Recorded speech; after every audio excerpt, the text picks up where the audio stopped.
বসুন্ধরার পুত্র সুবহান দেশে ঢোকার সাহস পায় নাই, আমরা দেখেছি আনবির দেশে ঢোকার সাহস পায় নাই। কিন্তু এই সরকার নির্বাচিত হয়ে আসার পরে আমরা দেখেছি সদর্বে এই সুবহানের পুত্র এই ধর্ষক দেশে ঢুকেছে। মাননীয় স্পিকার, জাতীয় সংসদে দাঁড়িয়ে রীতিমতো আগুন ঝরালেন কুমিল্লা ৪ আসনের সংসদ সদস্য হাসনাত আব্দুল্লাহ। এই তরুণ নেতা এমন সব স্পর্শকাতর বিষয়ে হাত দিলেন যা নিয়ে সচরাচর হেভিওয়েট নেতারাও মুখ খোলার সাহস পান না। 2026-27 অর্থ বছরের প্রস্তাবিত বাজেটের উপর সাধারণ আলোচনায় অংশ নিয়ে সরকারকে রীতিমতো কাঠগড়ায় তুললেন জামায়াত জোটের এই সংসদ সদস্য। বৃহস্পতিবার জাতীয় সংসদে দেয়া হাসনাত আব্দুল্লাহর বক্তব্য চলুন বিশ্লেষণ করি। যারা গুম খুনের বৈধতা উৎপাদন করেছে তাদের বিরুদ্ধে আমরা অন্তত বিএনপি থেকে স্ট্রিক্ট আমরা অ্যাকশন দেখতে চাই। মাননীয় স্পিকার, মাননীয় প্রধানমন্ত্রী প্রতিশোধ পরায়ণ হন নাই, আমরা সেটাকে ওয়েলকাম জানাই। মাননীয় স্পিকার, প্রতিশোধ পরায়ণ না হওয়া আর সুবিচার নিশ্চিত না করা দুইটা এক না। মাননীয় স্পিকার, দর্শক, হাসনাত আব্দুল্লাহ তার বক্তব্যে দেশের অন্যতম শীর্ষ ব্যবসায়ী গ্রুপ বসুন্ধরাকে নিয়ে একাধিক প্রশ্ন তোলেন। অন্তর্বর্তী সরকারের সময় দুর্নীতি দমন কমিশন দুদক এই গ্রুপটির বিরুদ্ধে অর্থ পাচার ও অবৈধ সম্পদ অর্জনের অভিযোগে মামলা করেছিল। কিন্তু বর্তমান নির্বাচিত সরকার ক্ষমতায় আসার পর সেই মামলার কি হলো?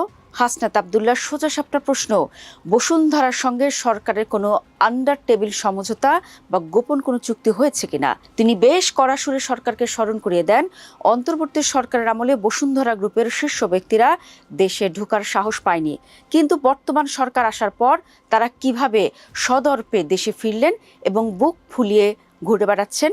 যাদের বিরুদ্ধে বিদেশে অর্থ পাচার, মানুষের জমি সম্পদ দখল এবং গণমাধ্যমকে ব্যবহার করে বিগত ফ্যাসিবাদের গুম খুনকে বৈধতা দেওয়ার অভিযোগ রয়েছে, তাদের এই খুঁটির জোর আসলে কোথায় তা জনগণের সামনে স্পষ্ট করার দাবি জানান এই এনসিপি নেতা। এখানেই শেষ নয়, হাসনাত আব্দুল্লাহ আরেকটি বিষয়ে ফাঁস করেছেন। তিনি বলেন, সরকার দলীয় অনেক সংসদ সদস্য নাকি আড়ালে আবডালে নিজেদের মধ্যে চরম ক্ষোভ ও দুঃখ প্রকাশ করেন। তারা বলেন, আমরা নিজেরা বছরের পর বছর জেল জুলুম খাটলাম, এত ত্যাগ স্বীকার করলাম, আর এখন আমাদেরই দলের কিছু মানুষ পর্দার আড়ালে গিয়ে বসুন্ধরা গ্রুপের উপদেষ্টা হিসেবে কাজ করছেন। তাদের মিডিয়ার অ্যাডভাইজার হিসেবে কাজ করে। মাননীয় স্পিকার, যেই মিডিয়া তারেক রহমানকে, মাননীয় প্রধানমন্ত্রী তারেক রহমানকে দেশদ্রোহী হিসাবে ফ্রেমিং করেছে, সেই মিডিয়ার অ্যাডভাইজার হিসেবে আজকে বসুন্ধরা গ্রুপে আজকে এই সরকার দলীয় সংসদ সদস্যদের অনেকেই তারা সেখানে যুক্ত। মাননীয় স্পিকার, এটা আমাদের জন্য না, বরং তাদের সহকর্মীদের জন্য এটি তাদের হৃদয়ে রক্তক্ষরণ হয়, সেটি আমরা জানি। মাননীয় স্পিকার, হাসনাতের অভিযোগ যে মিডিয়া একসময় বর্তমান প্রধানমন্ত্রী তারেক রহমানকে দেশদ্রোহী হিসেবে উপস্থাপন করতে অপপ্রচার চালিয়েছিল, সেই মিডিয়ার উপদেষ্টা মণ্ডলীর আসনে এখন স্বয়ং সরকার দলীয় একাধিক এমপি বসে আছেন। এই চরম স্ববিরোধিতা তাদের নিজেদের সহকর্মীদের হৃদয়ে রক্তক্ষরণ ঘটাচ্ছে। একই সাথে তিনি হুঁশিয়ারি দিয়ে বলেন, এই প্রভাবশালী ব্যবসায়ী গোষ্ঠীর অন্যায়ের বিরুদ্ধে যারাই কথা বলতে যান তাদের পেছনেই এই সিন্ডিকেটের মালিকানাধীন মিডিয়া লেলিয়ে দেওয়া হয়। প্রধানমন্ত্রী তারেক রহমান ব্যক্তিগত প্রতিহিংসার রাজনীতি করছেন না, তাকে সাধুবাদ জানিয়েও হাসনাত স্পষ্ট করে দেন, প্রতিশোধ না নেওয়া আর সুবিচার নিশ্চিত না করা কিন্তু এক জিনিস নয়। তিনি বিগত দিনের সব অন্যায়, জুলুম ও গুম খুনের নিরপেক্ষ ও কঠোর বিচার দাবি করেন। বক্তব্যে এই সংসদ সদস্য নজর দেন দেশের বর্তমান অর্থনৈতিক সংকটের দিকে। অর্থমন্ত্রীর প্রস্তাবিত বাজেটকে এক হাত নিয়ে তিনি বলেন, আপনি একই সাথে বলছেন আপনি মাছ মুচমুচে করে ভাজবেন, আবার একই সাথে বলছেন আপনি তেলটা কম দিবেন। আপনি একই সাথে বলছেন আপনি মাছ মুচমুচে করে ভাজবেন, আবার একই সাথে বলছেন আপনি তেলটা কম দিবেন। এই যে স্ববিরোধী অবস্থান, এটা সাধারণ মানুষের কাছে স্পষ্ট হতে হবে। হাসনাতের মতে মূল্যস্ফীতি কমানোর কোনো বাস্তবসম্মত ও কার্যকরী উপায় না রেখে এই বাজেটে কেবলই ফাঁকা বলি দেওয়া হয়েছে।